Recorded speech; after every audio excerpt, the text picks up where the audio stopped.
जय हिंद दोस्तों। कैसे हैं आप लोग? उम्मीद है अच्छे होंगे और अच्छे से तैयारी भी कर रहे होंगे। आप सभी के तैयारी को और बेहतर करने के लिए, उसमें वैल्यू एडिशन करने के लिए मैं 18 अगस्त 2023 का करेंट अफेयर्स लेकर के आ गया हूं, जो कि the Hindu, Indian Express, PIB, Economic Times, down to earth से संबंधित होते हैं। और आज हम लोग इसमें देखने वाले हैं मैप प्रैक्टिस करेंगे। उसके बाद से ये टीटिका का झील, फिर यूरिया गोल्ड और फ्लाइंग फॉक्स बैट, इसके बारे में देखने वाले हैं। इसमें मेंस का भी प्रश्न आपको देने वाला हूं। तो इस तरीके से आज के वीडियो में हम लोग केवल 3 पॉइंट देखेंगे, लेकिन बहुत ज़्यादा इंपॉर्टेंट है। मैं आपको प्रश्न वगैरह भी दिखाऊंगा और ये सभी करंट में भी बने हुए हैं। ठीक है, देखिए वीडियो जो है हमारा 5 बजे ही आएगा। अभी थोड़ा सा तबीयत सही नहीं है, ठीक है, बहुत ज़्यादा वायरल फीवर हो गया था, इसके कारण से भी थोड़ा सा टाइमिंग में प्रॉब्लम हो गया। लेकिन 5 बजे ही रहेगा। आप लोग थोड़ा सा टारगेट उस तरीके से आप लोग बना करके चलेंगे। मैं थोड़ा सा मैनेज अप करने की कोशिश कर रहा हूँ उसको। और आप लोग भी अच्छे से स्वस्थ रहें, बरसात का समय है, ठीक है। तो वायरल फीवर, इस तरीके से बहुत सारी चीज़ें, आई फ्लूस वगैरह हो रही हैं, तो थोड़ा सा अपने आप को भी सतर्क रखें, ठीक है। चलिए देखते हैं, आज हम लोग को ये सब पॉइंट पढ़ना है। देखिए टीटिका का झील कहाँ पे है, तो ये आपका दक्षिणी अमेरिका के अंतर्गत पेरू, हम लोग कई बार देखें, पेरू और बोलिविया, ठीक है, इन दोनों के सीमा के बीच में यहाँ पे है टीटिका का झील, ठीक है। ये अभी न्यूज में है, उससे पहले हम लोग देखेंगे न्यूज में क्यों है, लेकिन हम लोग थोड़ा सा इसको बड़े लेवल पे देख लेते हैं, ठीक है। तो बड़े लेवल पे आप देखते हैं तो यहाँ पे आपको दिखेगा ये पूरा दक्षिणी अमेरिका, ठीक है, पूरा दक्षिणी अमेरिका। मैं कई बार इसको बता चुका हूं, लेकिन फिर भी हम लोगों को बार बार पढ़ना ज्यादा जरूरी है, ठीक है। तो चलिए हम लोग देखते हैं, इसमें कुछ कुछ बातें पहले देख लेते हैं, सारी चीजें। देखिए जैसे कि ये अगर हम लोग देखते हैं कि आप उत्तरी क्षेत्र में देखते हैं तो सभी लगभग जितने हैं, जितने ये किनारे लेवल पे आपको देश दिख रहे हैं, सभी पूरे समुद्र से लगभग इनका बाउंड्री शेयर होता है, ठीक है। तो इसमें देखेंगे आप सबसे उत्तरी क्षेत्र में ये कोलंबिया, वेनेजुएला, फिर गुयाना, सूरीनाम, फिर यहाँ पे फ्रेंच गुयाना, फिर ब्राजील देख रहे हैं, ये पूरा इधर से साउथ अटलांटिक सी के यहाँ पे बॉर्डर लाइन से टच कर रहा है, उरुग्वे, फिर ये अर्जेंटीना, फिर चिले, फिर यहाँ पे पेरू, फिर ये इक्वेडोर। तो इतने सारे देश जो हैं दक्षिण अमेरिका में, ये सभी कहीं ना कहीं इनका जो बॉर्डर लाइन है वो समुद्र से टच में है। जबकि आप देखते हैं कि ये पराग्वे और बोलिविया, ये दो देश ऐसे हैं जो कि आपको समुद्र से इनकी सीमा लगी हुई नहीं दिखेगी, ठीक है। अगर आप पराग्वे देखते हैं तो ये 3 देशों से घिरा हुआ है, एक अर्जेंटीना, फिर बोलिविया, फिर ब्राजील, ठीक है। बोलिविया को देखते हैं तो ये अर्जेंटीना, चिले, पेरू और ब्राजील से घिरा हुआ है, ठीक है। तो इस तरीके से अगर आप टीटिका का यहाँ पे ये दिख रहा होगा आपको, तो यहाँ अगर आप देख रहे हैं तो उसमें आपको दिखेगा कि पेरू और बोलिविया दोनों के सीमा पे स्थित है, ठीक है ना। तो ये इस तरीके से हम लोग को जानना जरूरी था, इसलिए हम लोग इसको देख रहे हैं। फिर आप देखते हैं कि इक्वेटर से यहाँ पे जुड़ा हुआ जो देश है वो सबसे पहले यहाँ पे आप देखते हैं पश्चिम से, तो इक्वाडोर, उसके बाद से आपको यहाँ दिखेगा पेरू, पेरू के बाद से कोलंबिया, कोलंबिया के बाद से ब्राजील। तो 3 देश जो है दक्षिणी अमेरिका में, ये लोग इक्वेटर को टच करते हैं। और उसके बाद से आप देखेंगे यहाँ पे कि ये जो मकर रेखा है, मकर रेखा, ट्रॉपिक ऑफ कैप्रिकॉर्न, तो इसमें आप देखते हैं तो आपको दिखेगा सबसे पहले पश्चिम से लेकर के ये चिले, चिले के बाद से फिर अर्जेंटीना, अर्जेंटीना के बाद से पराग्वे, पराग्वे के बाद से ब्राजील। और ब्राजील जो देश है, ये दोनों जो इक्वेटर और यहाँ पे आप मकर रेखा देख रहे हैं, ठीक है, ट्रॉपिक ऑफ कैप्रिकॉर्न, तो इन दोनों को ये टच करता है, ठीक है। जो ब्राजील है, ये ब्राजील देश जो है ये दोनों रेखाओं को टच करता है, ठीक है। तो इस तरीके से कुछ खास खास बातें और ये भी याद रखेंगे, ठीक। तो इसी को बड़े लेवल पे आप देखते हैं तो यहाँ पे आपको दिखेगा ये पेरू और बोलिविया के बीच में जो है यहाँ पे टीटिका का झील है, ठीक है। तो इसको थोड़ा सा ध्यान रखिएगा, क्योंकि देखिए अभी लगातार हमारे न्यूज में भी चल रहा है लानिना अल नीनो का जो प्रभाव है। तो ये मैं 3 बार पढ़ा चुका हूँ, मैं कई बार कोशिश कर रहा हूँ, लेकिन कुछ ना कुछ कंटेंट ऐसे नए नए हैं जो बहुत ज़्यादा इम्पोर्टेंट है, इसलिए मैं उसको पढ़ा नहीं पा रहा हूँ, लेकिन मैं आप लोगों को बताऊंगा। और मैं उसको 3 बार पढ़ा चुका हूँ, इसलिए भी मैं नहीं पढ़ा रहा हूँ। देखिए अभी न्यूज़ में चल रहा है लगातार कि उत्तरी क्षेत्र में उसका प्रभाव पड़ा है ज़्यादा, तो इसलिए फिर से हम लोग पढ़ना पड़ेगा। तो एक बार हम लोग देखेंगे, बाकी सब चीज़ सेम वही है, फिर भी मैं एक बार और पढ़ाऊंगा बीच में। अभी थोड़ा सा टॉपिक, एक दो इम्पोर्टेंट टॉपिक जो कवर करना है उसको मैं कर लेता हूँ, उसके बाद से मैं कभी भी उसको आगे चल करके पढ़ा दूंगा। देखिए टिटिकाका झील जो है, यहाँ पे अभी क्या हुआ है कि ये जो टिटिकाका झील है कहीं ना कहीं यहाँ पे ये एक तरीके से बरसात के संकट से गुजरा, मतलब यहाँ पे कहीं ना कहीं बारिश की कमी, जलवायु परिवर्तन, सूखा का सामना बहुत ज्यादा कर रहा है। मतलब जैसे कि आप देख रहे हैं कि किस तरीके से अभी स्थिति हो गई है। हम लोग क्या सोच रहे थे, पेरू के तट से ही होकर के जो हवाएं गुजरती है, वो हवाएं हम लोग यही सोच रहे थे ना कि यहाँ पे एल नीनो का प्रभाव जो है, मतलब हमारे तरफ अभी नहीं पड़ेगा ऐसा कुछ, या फिर अधिक ज्यादा पड़ गया। बार बार परिवर्तन न्यूज आया था कि कभी नहीं पड़ेगा, कभी अधिक पड़ेगा प्रभाव। ठीक है, अभी देख रहे हैं कि उत्तरी क्षेत्र में पड़ रहा है, तो कहीं ना कहीं ये सब भी कारण है, जलवायु परिवर्तन ये सब भी कारण है। तो इसलिए यहाँ पे क्या हुआ, ये जो झील है ये बहुत ज्यादा अभी सूख के संकीर्ण हो गया है, थोड़ा कम हो गया है, मतलब यहाँ का पानी भी इसमें कम हो गया है, जिसके कारण से नाव वगैरह चलाने में भी इश्यू हो रहा है, प्रॉब्लम हो रहा है। ठीक है, तो इसके कारण से ये न्यूज में है। टिटिकाका झील जलवायु परिवर्तन सूखे कारणों से गंभीर खतरे का सामना कर रही है। यह दक्षिणी अमेरिका की सबसे बड़ी मीठे पानी की झील है। यह झील बोलीविया और पेरू के बीच सीमा स्थित है, और यह जल स्तर लगभग रिकॉर्ड निचले स्तर पर गिर गया है। ठीक है, तो इसलिए न्यूज में है। वर्षा की कमी और बढ़ते यहाँ पे तापमान के कारण से वाष्पीकरण में वृद्धि की वजह से भी झील का प्रवाह और आयतन कम हो गया है लगभग। अब तापमान भी इसमें बहुत ज्यादा रहेगा, फिर तापमान ज्यादा रहेगा तो इसका वाष्पीकरण होगा तो यहाँ पे यहाँ की जो पानियां हैं वो सूखेंगे ही, है ना। बस वर्षा लेकिन नहीं हुआ, जिस तरीके से मैं आपको बताता हूँ कि वाष्पीकरण होने के बाद से बारिश होता है, तो यहाँ ऐसा स्थिति नहीं हुआ। तो चलिए देखते हैं आगे। फिर इसके परिणाम स्वरूप नावें फंस जाती है तथा मछलियों की आबादी भी कम हो गई है। यह झील पौधों और जानवरों में 500 से अधिक प्रजातियों का वास स्थल है, और इसमें जो है कुछ स्थानिक और लुप्त प्रजातियां भी इसमें सम्मिलित हैं। ठीक है, तो कुछ इस तरीके का चित्र दिखता है टिटिकाका झील का, और इस झील को थोड़ा सा याद रखिएगा, बहुत ज्यादा इंपॉर्टेंट है।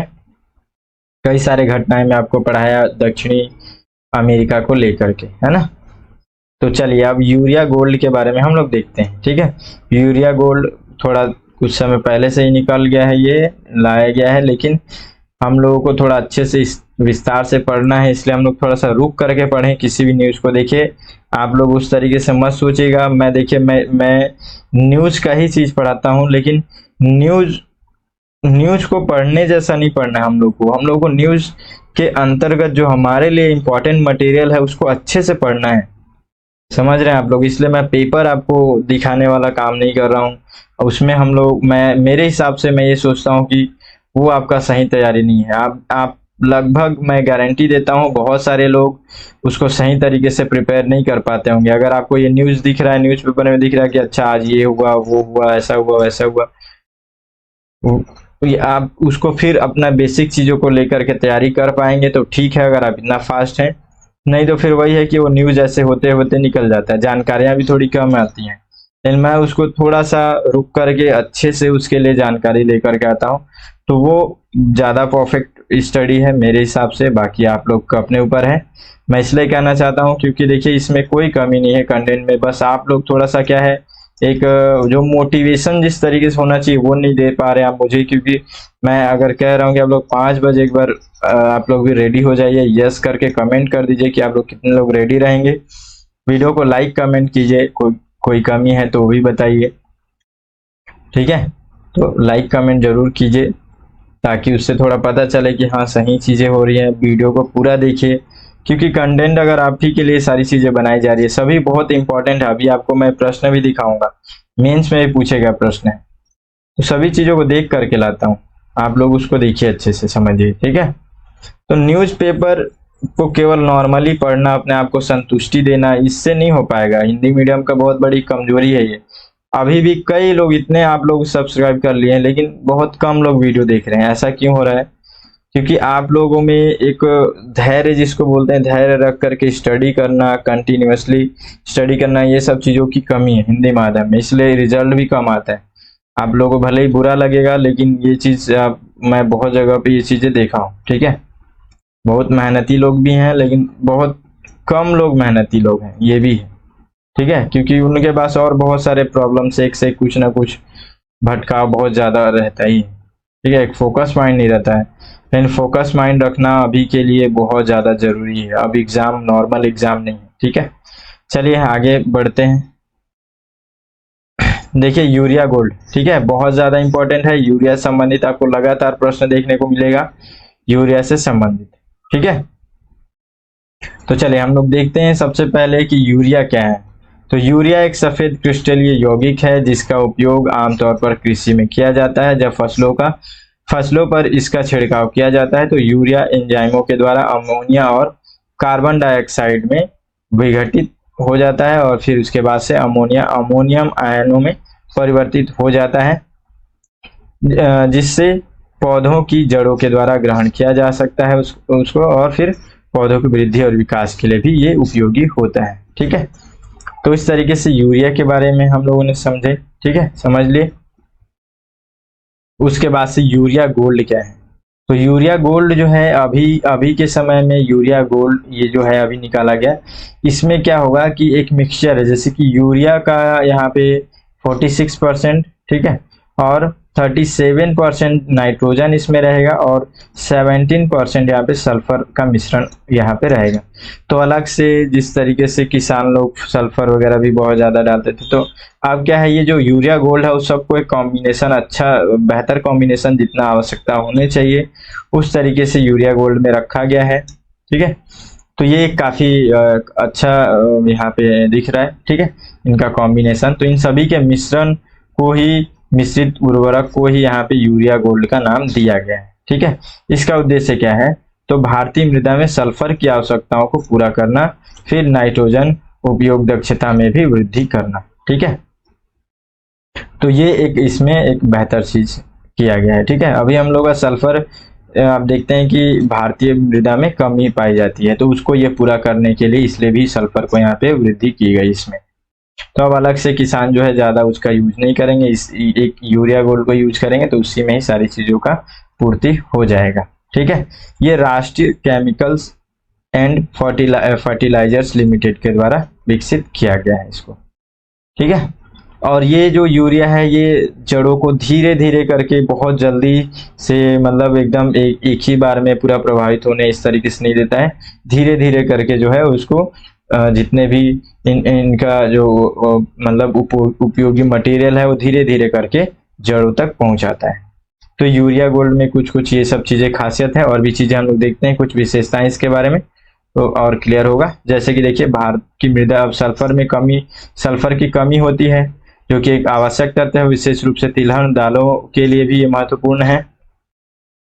उसके बाद से आप देखें कि उर्वरक संरचना में सल्फर को शामिल करके यूरिया गोल्ड का लक्ष्य एक व्यापक पोषक तत्व आपूर्ति प्रदान करना है ताकि सल्फर पर निर्भरता फसल की विशिष्ट आवश्यकताओं को पूरा किया जा सके। ठीक है, नाइट्रोजन उपयोग दक्षता में भी सुधार होगा इसमें। उसके बाद से फिर यूरिया पर सल्फर कोडिंग नाइट्रोजन को धीरे धीरे जारी करने में सक्षम यहाँ पे बनाती है। ठीक है, यानी कि यहाँ पे क्या हो गया, सल्फर का कोडिंग करने से नाइट्रोजन जो है जिस तरीके से बहुत ज्यादा वेस्टेज हो जा रहा था, तो वेस्टेज नहीं होगा, वो धीरे धीरे करके निकलेगा और वो जड़ों तक, पेड़ों तक पहुंचेगा। ठीक है, जिससे लंबे समय तक पोषक तत्व भी उपलब्ध होते रहेगा। ठीक है, और परिणाम स्वरूप क्या होगा, पौधे अपना हरा रंग भी अधिक समय तक बनाए रखेंगे। ठीक है, तो नाइट्रोजन उसमें धीरे धीरे जाता रहेगा, तो वो लोग क्या है, पेड़ पौधे भी अपना, वो लोग भी मतलब एक लगातार उनको धीरे धीरे कंटिन्यूसली पोषक तत्व मिल रहा है, उनकी स्थिति बेहतर रहेगी। ठीक है, तो ये सल्फर कोडिंग के कारण से ये भी एक इसमें इंपॉर्टेंट विशेषता हो गई है। ठीक है, यूरिया गोल्ड की। फिर उत्पादकता में भी वृद्धि होगी जब ऐसी स्थिति होगा तो। ठीक है, चलिए आगे और देखते हैं। देखिए इससे पहले भी और भी हम लोगों ने कुछ कुछ चीजें लेकर के आए थे, जैसे कि नीम कोडेड यूरिया। इसका बहुत ज्यादा जो है अदर अलग अलग मिसयूज तरीके से भी मिसयूज किया जा रहा था, ठीक है, यूरिया का। तो फिर हम लोगों ने फिर नीम कोडेड यूरिया लेकर के आए, जिससे हम लोगों को क्या होगा कि इसका मिसयूज जो होगा वो कम होगा, ठीक है। तो ये भी हम लोग लेकर के आए थे। तो ये जो है यूरिया का एक संशोधित रूप है, जिसे नीम के तेल से लेपित किया जाता है, और यह नाइट्रोजन के निक्षालन और वाष्पीकरण हानि को कम करता है। इसमें कीटनाशक और नेमाटिसाइडल गुण होते हैं, तथा मिट्टी की बनावट और जल धारण क्षमता में भी इसमें सुधार होता है। तो ये नीम कोडेड यूरिया को थोड़ा सा यहाँ पे ध्यान रख सकते हैं। उसके बाद से फिर आया तरल नैनो यूरिया। ये सब कुछ अलग अलग तरीके का यूरिया था, इसलिए भी मैं यहाँ पे इसको रखा हूँ। तो ये क्या करता है, तो ये एक नैनो प्रौद्योगिकी आधारित उर्वरक है, जिसमें पत्तियों पर छिड़काव इसमें छिड़का जाता है और पौधों की कोशिकाओं के द्वारा ग्रहण कर लिया जाता है। यह फसल की पोषण गुणवत्ता और उत्पादकता को बढ़ाता है, उर्वरक की खपत को कम करता है, नाइट्रोजन उपयोग दक्षता में सुधार करता है, इनपुट लागत को कम करता है, ठीक है। अब ये सब चीजें तो हो गई हैं, लेकिन इनमें चुनौतियां भी बहुत सारी हैं अलग अलग तरीके से। तो कृषि क्षेत्र में अलग अलग चुनौतियां तो ही है, ठीक है। तो हम लोग इसमें देखते हैं जो यूरिया से संबंधित, उर्वरक से संबंधित चुनौतियां कुछ है, उनको भी ध्यान में रखना है। ध्यान दीजिएगा, प्रश्न यहाँ से बना हुआ है, प्रश्न मैं आपको प्रश्न भी देने वाला हूँ मेंस का। निर्भरता सबसे पहला तो क्या निर्भरता है, तो वर्ष 2022-23 में कुल 35.7 मिलियन यूरिया की बिक्री हुई, ठीक है, जिसमें से 7.6 मिलियन मीट्रिक यहाँ पे टन यूरिया का आयात किया गया था। तो ये आयात पर कहीं ना कहीं निर्भरता है, तो इसके बारे में भी हम लोग को ये अभी चुनौतियां हैं ये, ठीक है।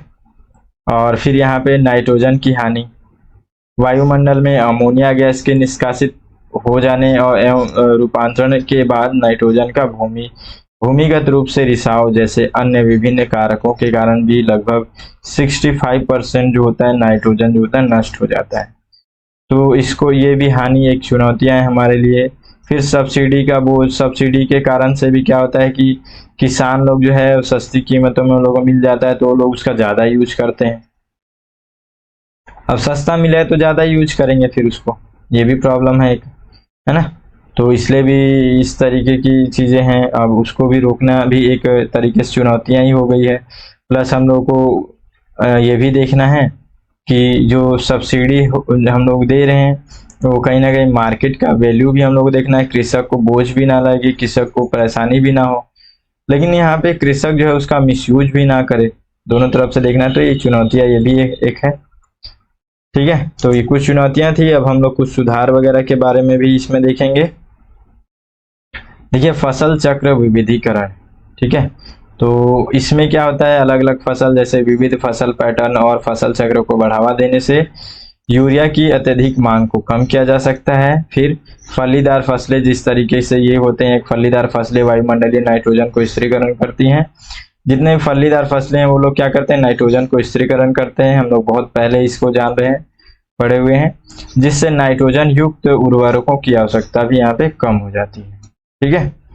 उसके बाद से सब्सिडी में भी सुधार करने की आवश्यकता है यहाँ पे, कि संतुलित उर्वरक प्रथाओं के उपयोग को प्रोत्साहित करने के लिए उर्वरक सब्सिडी प्रणाली को धीरे धीरे तर्क संगत बनाने और सुधार करने की भी आवश्यकता है। इसमें वैकल्पिक पोषक स्रोतों के लिए सब्सिडी प्रदान करना, किसानों को यूरिया की खपत कम करने के लिए प्रोत्साहित करना शामिल हो सकता है, ठीक है। अगला देखिए परिशुद्ध कृषि, ठीक है। परिशुद्ध कृषि का यहाँ पे क्या मतलब है, तो परिशुद्ध कृषि के अंतर्गत एक एग्जाम्पल के लिए नॉर्मली साधारण भाषा में इसको समझिए कि मान के चलिए परिशुद्ध कृषि का मतलब होता है एक स्पष्ट रूप से कृषि करना, मतलब जैसे कि हम लोग ये समझे कि भूमि की उत्पादकता कैसी है, ठीक है। भूमि अलग अलग तरीके की, तो कौन सी भूमि कौन सा फसल उत्पादन किया जाए, ठीक है। तो उस तरीके से बेहतर पहले फसल का सिलेक्शन करना, ठीक है। उस फसल के लिए हम लोग को कौन से ऐसे उर्वरक पोषक तत्वों की आवश्यकता है, तो हम लोग उसी तरीके से उस पोषक तत्वों को समझ करके केवल उसी से संबंधित उर्वरक डालें, बाकी चीजों को हम लोग वेस्ट ना करें, बाकी चीजों को हम लोग ना डालें, ठीक है। तो जरूरत के हिसाब से हम लोग उस हिसाब से फसल देखें, उसी हिसाब से फिर उसको जिस पोषक तत्व की जरूरत है उसी हिसाब से हम लोग उर्वरक यहाँ पे डालें। तो ये होता है परिशुद्ध कृषि। ठीक है, क्लियर है। तो यहाँ पे विशिष्ट फसल और मृदा की जरूरत के आधार पर उर्वरक उपयोग दर में बदलाव करके यूरिया के उपयोग को अनुकूलित करने में मदद मिल सकती है इससे। और अतिरिक्त जो प्रयोग है इस तरीके का, जो कि बिल्कुल भी हम लोगों के लिए मतलब एक सही नहीं है, हम लोग जिस तरीके से वेस्टेज करते हैं उर्वरक को, वो यहाँ पे कमी होगा उसमें, उस तरीके से थोड़ा सा कमी करने में मदद मिलेगी हम लोग को। ठीक है, तो इस तरीके से हम लोग को परिशुद्ध कृषि की ओर जाना चाहिए। उसके बाद से फिर पोषक तत्व प्रबंधन योजना। ठीक है, तो पोषक तत्व प्रबंधन योजना मतलब एक तरीके से हम लोग गवर्नमेंट के द्वारा, यहाँ पे ये मेन इसका कहने का मतलब है कि इस तरीके से हम लोग कुछ योजना बनाए जिसमें कि कहीं ना कहीं थोड़ा सा कृषकों को एक तरीके से सतर्क तरीके से, एक समझदारी तरीके से मतलब उनको समझाएं। ठीक है, कि हम लोग किस तरीके से जो पोषक तत्व उसका प्रबंधन कर सकते हैं। तो इस तरीके से कोई योजना वगैरह के द्वारा भी हम लोग कर सकते हैं। जैसे देखिए यहाँ पे बोला जा रहा है कि फसलों की नाइट्रोजन, फास्फोरस और पोटेशियम की जरूरतों को ध्यान रखते हुए किसानों को एक व्यापक पोषक तत्व प्रबंधन योजनाओं को अपनाने के लिए यहाँ पे प्रोत्साहित करने से संतुलित उर्वरक और अनुप्रयोग सुनिश्चित किया जा सकता है। इससे यूरिया और अत्यधिक मतलब यूरिया पर अत्यधिक निर्भरता को कम, यहाँ पे निर्भरता को हम लोग कम कर सकते हैं और इसका इष्टतम संतुलन के साथ अन्य पोषक तत्वों के कुशल उपयोग को भी बढ़ावा देते हैं। ठीक है, तो इस तरीके से इसको कर सकते हैं। उसके बाद से आता है यहाँ पे फोर्टिफिकेशन। ठीक है, तो ये भी एक सुधार के रूप में है फोर्टिफिकेशन। ठीक है, तो हम लोग इसको भी देख सकते हैं। अब देखिए इसमें हम लोग इसको भी हम लोग अच्छा एक बेहतर तरीका है हम लोग के लिए कि हम लोग ये जो फोर्टिफिकेशन की प्रक्रिया को भी इसमें ध्यान में रखें। ये फोर्टिफिकेशन क्या है, तो देखिए यूरिया हो गया, ये सब उर्वरक है ना, ये भी उर्वरक है, डीएपी और अन्य ठीक है, अभी तो यहीं पे 2 है, 3 तरीके होते हैं, पढ़ाऊंगा उर्वरक भी। ठीक है, ये सब यूरिया भी उर्वरक है, डीएपी मतलब डाई अमोनियम फास्फेट। ठीक है, तो ये डीएपी भी एक उर्वरक है और यूरिया भी। यूरिया देखिए थोड़ा सा सस्ता रहता है, सब्सिडी वगैरह भी इस पे मिल जाता है किसानों को और उपयोगी भी है। ठीक है, तो इसलिए जो किसान भाई हैं उन सब लोग ज्यादातर इसको ये यूरिया को यूज करते हैं।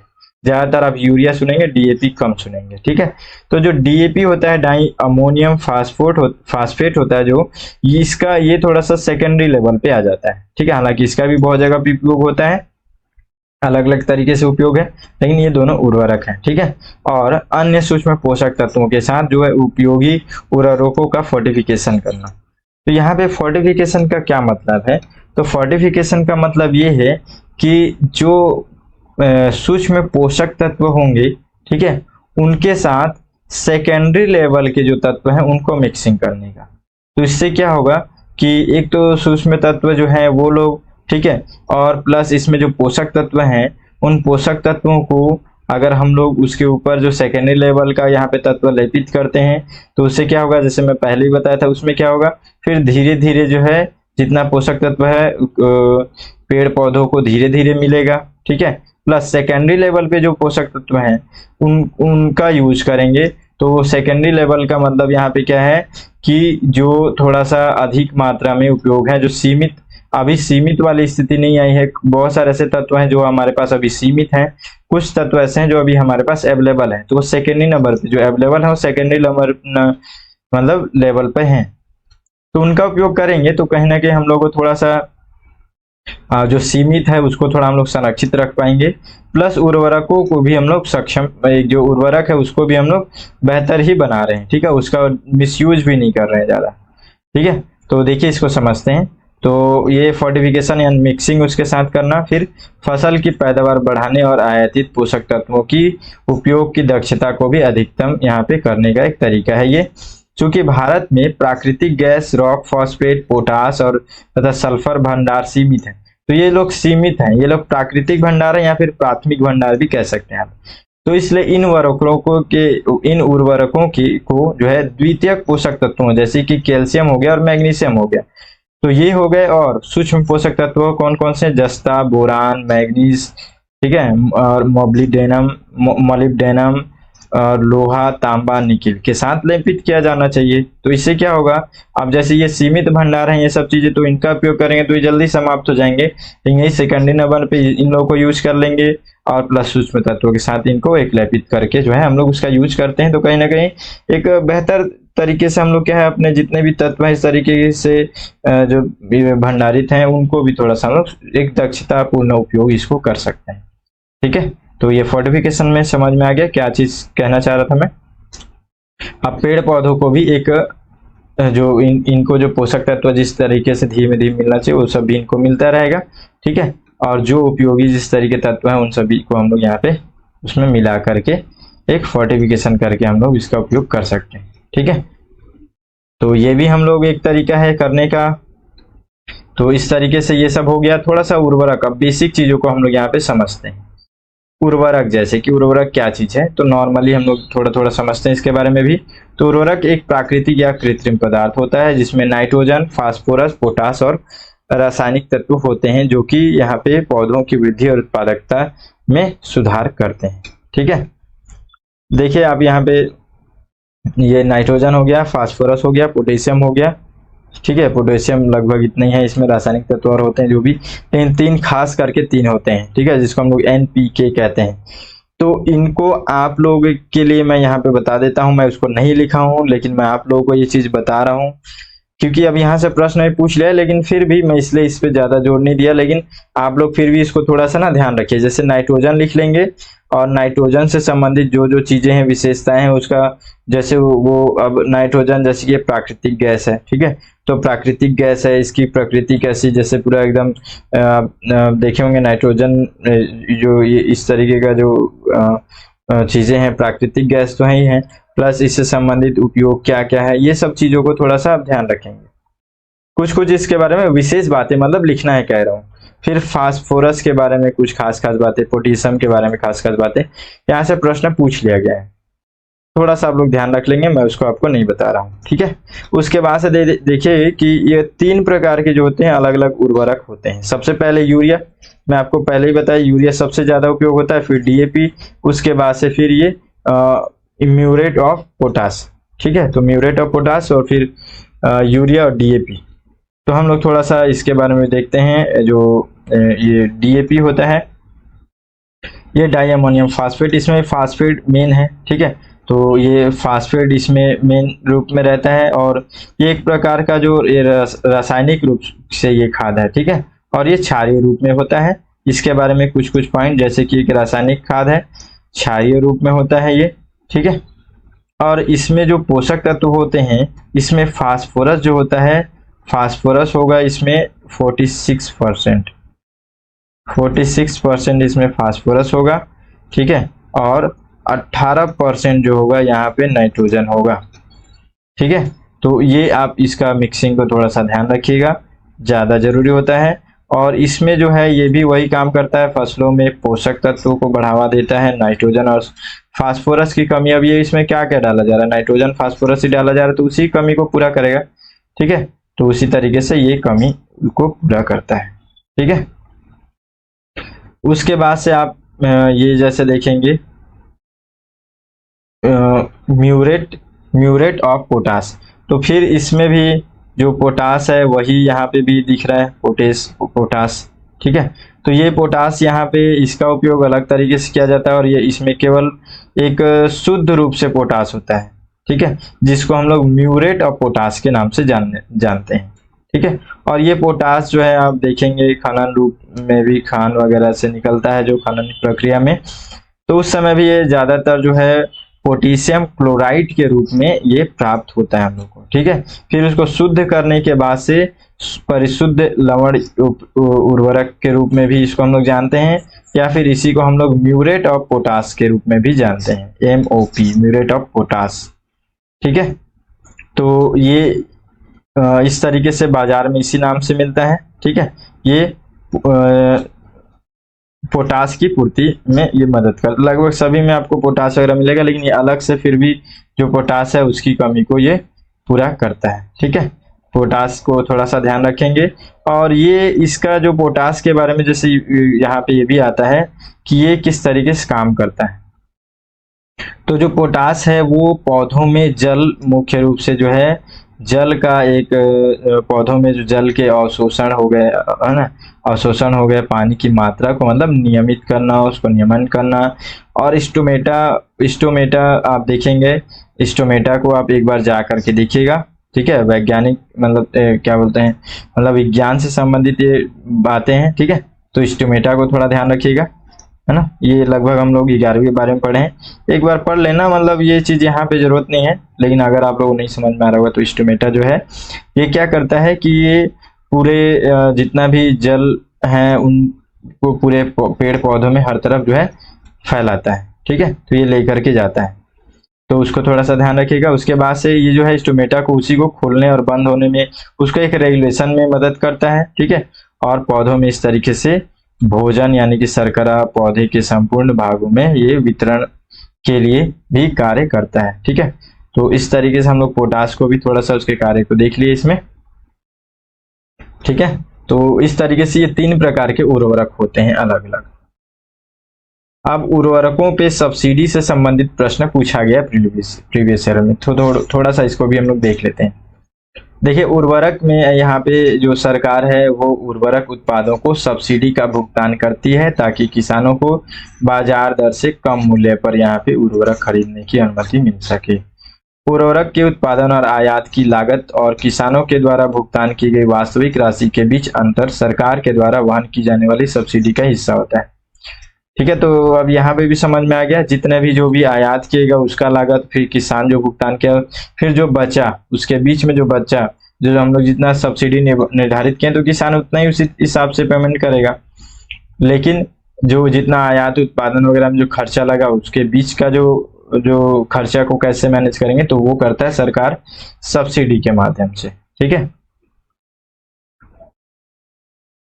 अब यहाँ पे उर्वरक के ऊपर जैसे यूरिया पे सब्सिडी इसमें भी है, तो इसमें देखते हैं हम लोग क्या है कि भारत में यूरिया सबसे अधिक उत्पादित, आयातित, खपत और भौतिक रूप से विनियमित उर्वरक है, ठीक है। यह केवल कृषि उपयोगी के लिए यहाँ पे अनुदानित है। केंद्र प्रत्येक संयंत्र में उत्पादन लागत के आधार पर उर्वरक निर्माताओं को यूरिया पर सब्सिडी भुगतान करता है और इकाइयों को सरकार के द्वारा निर्धारित अधिकतम खुदरा मूल्य पर यहाँ पे उर्वरक बेचती है, ठीक है। तो इसको भी थोड़ा ध्यान रखिएगा, मैक्सिमम रिटेल प्राइस के आधार पर इनको ये बिकता है, ठीक है। तो यूरिया की MRP जो है फिलहाल अभी यहाँ पे 5,628 रुपये प्रति टन तय की गई है।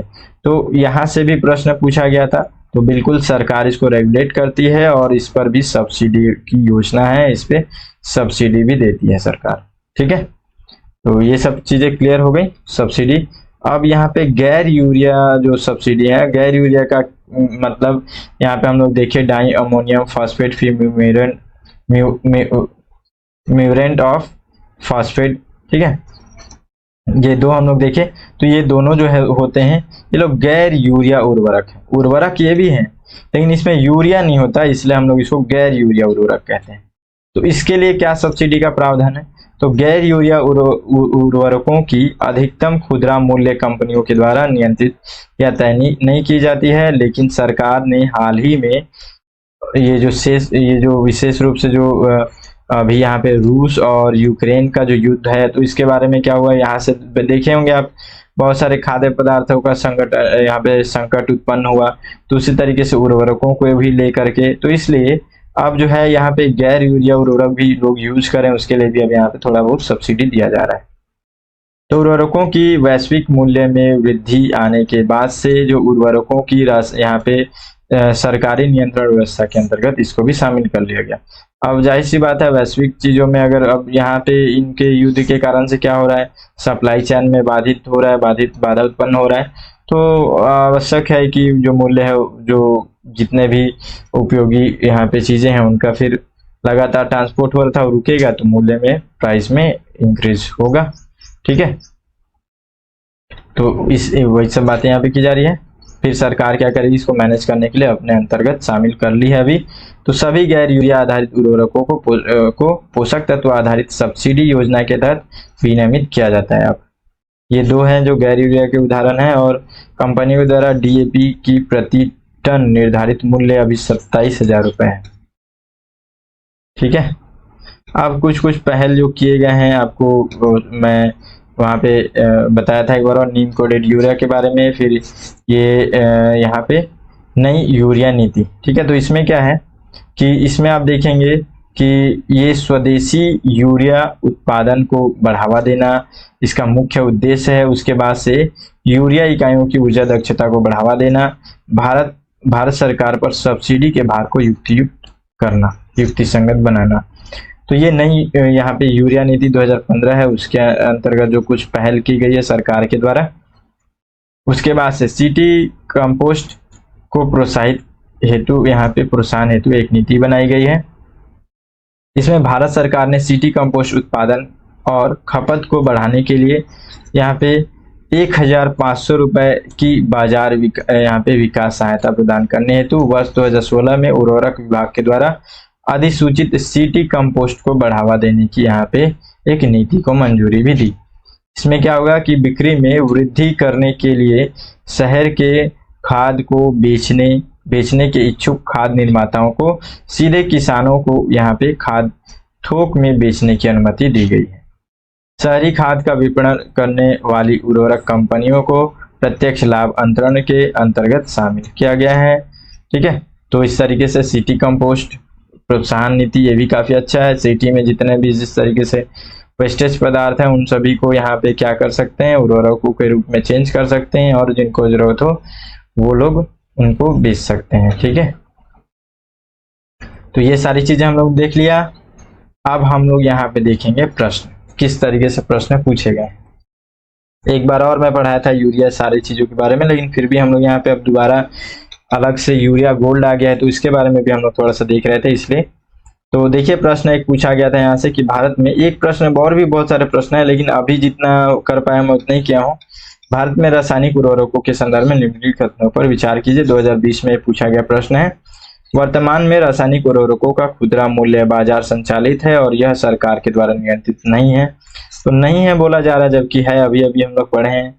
फिर अमोनिया जो यूरिया बनाने के काम आता है, प्राकृतिक गैस से उत्पन्न होता है। सल्फर जो फास्फोरिक अम्ल उर्वरक के लिए कच्चा माल है, तेल शोधन कारखानों से उत्पन्न होता है। तो ये 2 और 3 दोनों सही हो जाएंगे। ठीक है, तो इस तरीके से 20 सही हो जाएगा। तो हम लोग इसको पहले भी देखे थे एक बार। ठीक है, तो इसलिए मैं बोला था कि जो जो इस तरीके की चीजें हैं, तत्व है, उनको थोड़ा सा आप देख लीजिएगा। बाकी प्रश्न तो आ गए हैं, फिर भी आप लोग देख के रखें, कोई ठीक नहीं है। दोबारा फिर से पूछ लिया थोड़ा सा, तो उसको आप लोग थोड़ा देख लेंगे। देखिए मेंस में भी अलग अलग तरीके से प्रश्न इससे बनते हैं, इसलिए भी मैं इसको थोड़ा ज्यादा फोर्सफुली आपको पढ़ा रहा हूँ। देखिए सब्सिडी फसल प्रतिरूप, फसल विविधता और किसानों की अर्थव्यवस्था को कैसे प्रभावित करती है। छोटे और सीमांत किसानों के लिए फसल बीमा, न्यूनतम समर्थन मूल्य, खाद्य प्रसंस्करण का महत्व क्या है। तो इस तरीके से प्रश्न 2017 में पूछा गया। और प्रत्यक्ष लाभ अंतरण के साथ मूल्य सब्सिडी के प्रतिस्थापन से भारत में सब्सिडी का परिदृश्य कैसे बदल सकता है, चर्चा कीजिए। 2000 यहाँ पे मुख्य परीक्षा 2015 में पूछा गया प्रश्न है।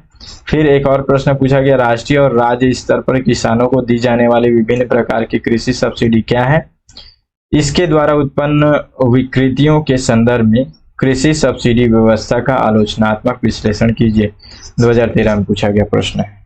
ठीक है, तो इस तरीके से यहाँ से लगातार प्रश्न पूछे गए हैं, इसलिए आपको ध्यान रखना जरूरी है। ये इंपॉर्टेंट है हमारे लिए, यूपीएससी का फेवरेट यहाँ से पॉइंट ये सब एक टॉपिक है। ठीक है, यहाँ से प्रश्न बनता है। अभ्यास प्रश्न, आपको आंसर लिखना है और टेलीग्राम में भेजना है। उर्वरक किसे कहते हैं, कृषि कार्य में उर्वरकों से संबंधित चुनौतियां एवं यहाँ पे बेहतर फसल नियोजन हेतु एक उपाय भी आपको बताना है। मतलब क्या क्या चीजें ऐसे यहाँ पे सुधार किए जाना चाहिए, कार्य किए जाने चाहिए। ठीक है, उसको आपको बताना है। चुनौतियां क्या है उसको बताना है, उर्वरक क्या है उससे बताना है। 3 पॉइंट एकदम टू द पॉइंट, ज्यादा इधर उधर नहीं कुछ करना है। 250 शब्दों में आपको लिख के आंसर भेजना है टेलीग्राम में। अब एक और लास्ट टॉपिक है फ्लाइंग फॉक्स बैट। ठीक है, फ्लाइंग फॉक्स बैट या फिर यहाँ पे टेरेपस गिंगेटस, ये इंपॉर्टेंट है, देखिएगा थोड़ा सा ध्यान रखिएगा ये सब चीजें। इसको कहानी के रूप में बना करके पूछ देता। हाल ही में चर्चित ये इसके अंतर्गत कहानियां थी, तो वो उसमें किसके बारे में कहा जा रहा है इस तरीके से। तो चलिए इसके बारे में पढ़ते हैं। पारिस्थितिक विज्ञान केंद्र के वैज्ञानिकों के द्वारा किए गए एक हालिया अध्ययन में रस और फल खाने वाली भारत की सबसे बड़ी चमगादड़ याद रखिएगा प्रजाति जो है ये फ्लाइंग फॉक्स बैट, जिसको यहाँ पे टेरोपस गिंगेटस भी कहा जाता है। तो ये दोनों नाम याद रखिएगा।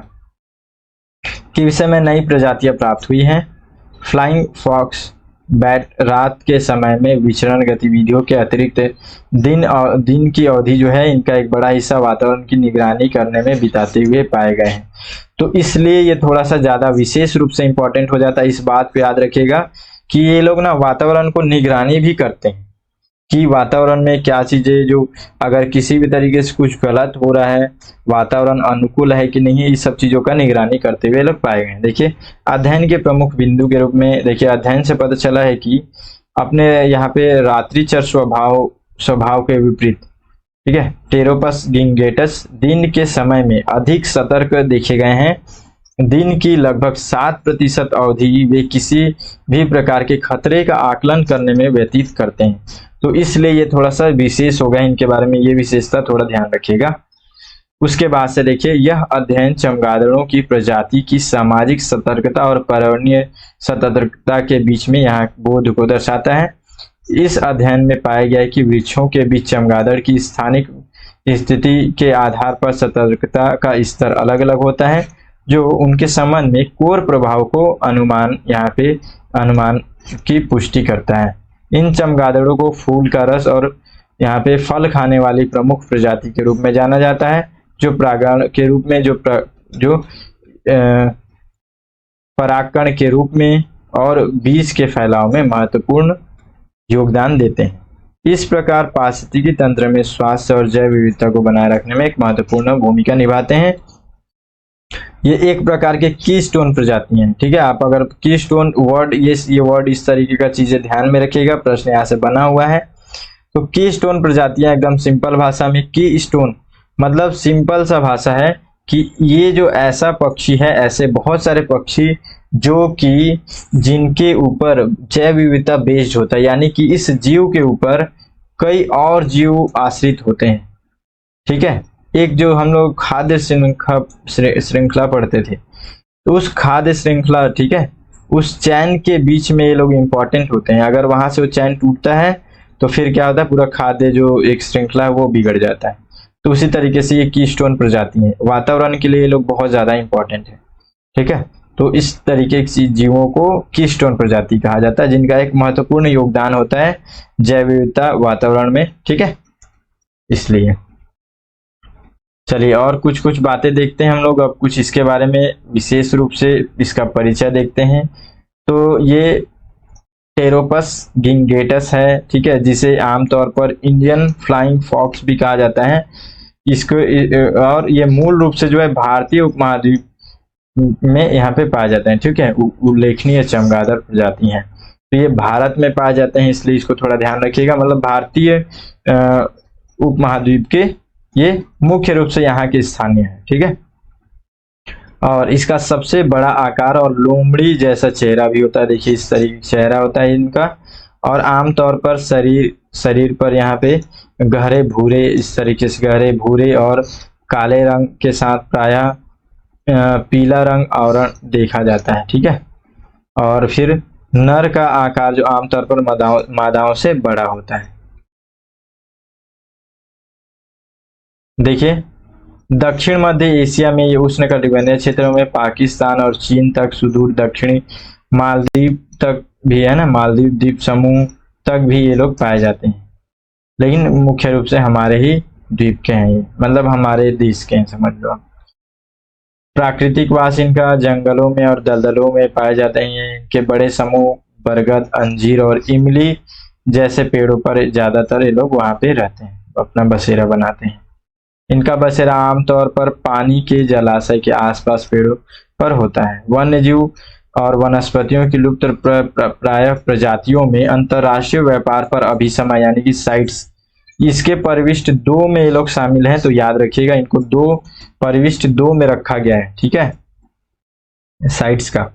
और हमारे वन्य जीव संरक्षण अधिनियम 1972 में इनको अनुसूची 2 में रखा गया है, तो ये भी याद रखिएगा, ठीक है, अनुसूची अब 2 में रखा गया है। देखिए आप लोग जान रहे होंगे कि ये एक तरीके से ना, मतलब ये लोग कई बार वायरस को भी फैलाने का एक बहुत बड़ा इनका एक नेगेटिव इफेक्ट भी दिखता है, ठीक है, तो इसलिए भी इनको कई बार श्रेणी 5 में रख दिया गया था, ठीक है, 5-6 में इस तरीके से। उसमें क्या होता है कि इनको हम लोग मार भी सकते हैं, ऐसी स्थिति भी थी, लेकिन अब फिर से इनको 2 में रखा गया है।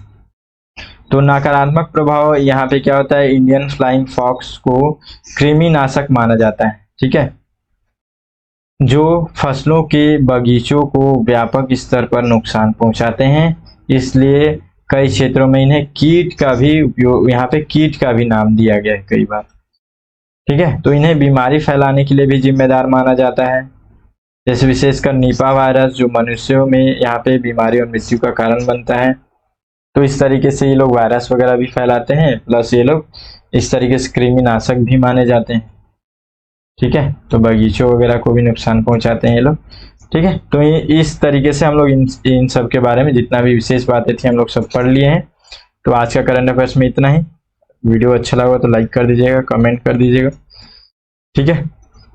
सब्सक्राइब नहीं किए हैं तो कर लीजिए चैनल को, और थोड़ा सा आप लोग कमेंट वगैरह करके बताइए, ठीक है, कि 5 बजे परफेक्टली आप लोग भी एकदम तैयार रहेंगे पढ़ने के लिए।